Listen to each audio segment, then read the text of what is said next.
Dans cette vidéo, je vais vous expliquer la partie leçon concernant au signe de la fonction affine. Une fonction affine, c'est une fonction qui s'écrit f de x égale ax plus b pour tout x appartenant à R. Premier cas de figure, notre coefficient directeur a est égal à 0. Si ce coefficient directeur a est égal à 0, ça veut dire que f de x s'écrit f de x égale 0 fois x plus b, autrement dit, c'est égal à b. Si b est un nombre positif, f sera positif. Si b est un nombre négatif, f sera négatif sur R. Autrement dit, f est du signe de b.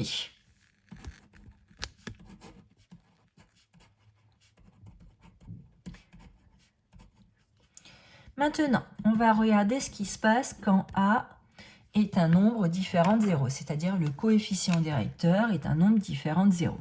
Deux possibilités se présentent à moi. Soit A est un nombre strictement positif. Si A est un nombre strictement positif, ça veut dire que quand je vais dessiner la courbe représentative de la fonction affine, je vais dessiner une droite qui monte, entre guillemets. Donc là, je dessine la droite qui représente la fonction f. Cette droite, comme elle n'est pas parallèle à l'axe des abscisses, elle va nécessairement rencontrer mon axe des abscisses. Donc là, c'est l'axe des abscisses. Le point d'intersection de cette droite avec l'axe des abscisses, ça va être le point A. Quelle est la particularité du point A? Le point A, comme il est sur l'axe des abscisses, son ordonnée vaut 0. Ce qui m'intéresse, c'est combien vaut son abscisse.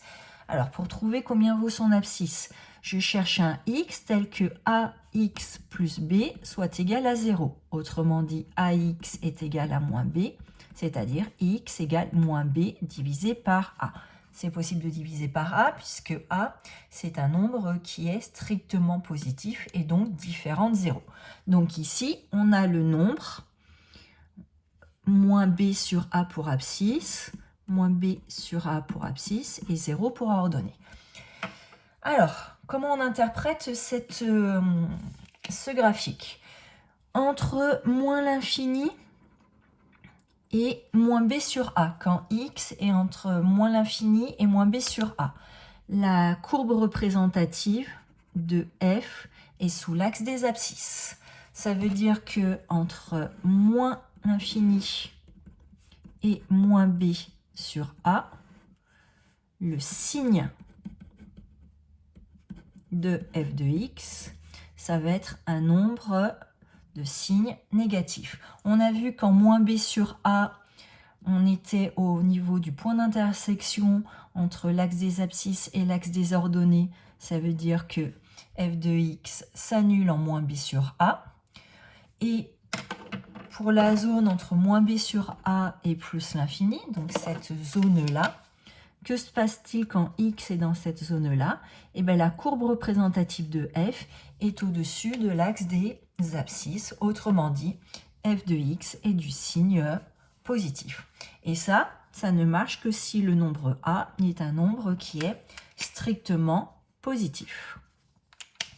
Deuxième cas de figure, on a un a qui est différent de 0, mais cette fois, a, il est négatif. Et bien, on va raisonner exactement de la même façon. Alors, le changement se situe où?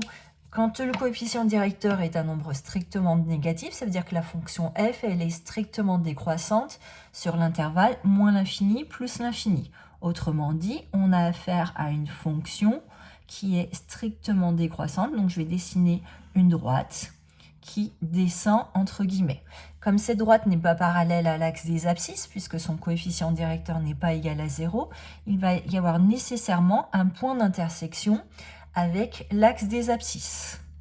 Là encore, pour trouver les coordonnées de ce point d'intersection, on procède exactement de la même façon que tout à l'heure, c'est-à-dire qu'on cherche à savoir quand est-ce que ax plus b est égal à 0. C'est quand ax est égal à moins b, autrement dit quand x est égal à moins b sur a. Là encore, on peut diviser par a parce que a n'est pas égal à 0. Donc ici, les coordonnées du point A sont donc moins b sur A, 0. Que se passe-t-il quand ce x appartient à la zone moins l'infini, moins b sur A? C'est-à-dire quand x appartient à cette zone-là.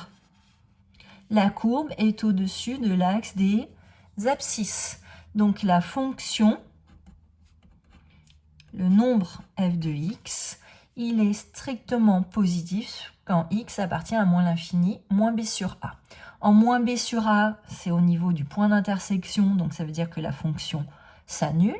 Et entre moins b sur a et plus l'infini, quand on est dans la zone x appartient à moins b sur a plus l'infini, que se passe-t-il dans cette zone-là?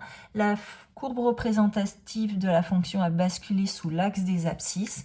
La fonction est donc strictement négative entre moins b sur a et plus l'infini. On a pu faire ce tableau de signes parce que a était comment? A était strictement négatif.